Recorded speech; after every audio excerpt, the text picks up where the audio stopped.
কি কৰিছা? আজি যেহেতু বৰষুণৰ বতৰ চিকেন খাবা নেকি? চিকেন খাব পাৰিম বাৰু। কি চিকেন খাবা? বাদাম চিকেন। ওকে। কেৰাহীত বাদামখিনি অকণমান ভাজি ল'লোঁ। ভাজি কিনে মিক্সি ব্লেণ্ডত গুড়ি কৰি লৈ এয়া গৰম কেৰাহীত পিঁয়াজ জ্বলা অকণমান দি দিলোঁ। তাৰপাছত অলপ ৰঙচুৱা হোৱাকৈ অকণমান টাইম ভাজি থাকিলোঁ। অকণমান ভজা হোৱাৰ পাছত তাত সৰু সৰুকৈ বিলাহী কাটি এগেইন দি দিলোঁ তাৰ ওপৰত। তাৰপাছত আদা নহৰুৰ পেষ্টটো অলপমান এড কৰি দিলোঁ।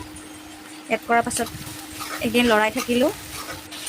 তাৰপাছত চিকেনখিনি আৰু আলুখিনি ওপৰত মিহলাই ৰঙচুৱা হোৱালৈকে অকণমান টাইম ভাজি থাকিলোঁ। দেন ওপৰত আকৌ যিখিনি গুড়ি কৰি থৈছিলোঁ বাদামখিনি সেইখিনি ওপৰত মিহলাই দিলোঁ।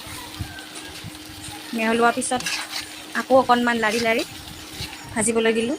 দেন ভজা হোৱাৰ পাছত তাৰ ওপৰত পানী দিলোঁ। এয়া ৰেডি হৈ গ'ল আমাৰ খানা।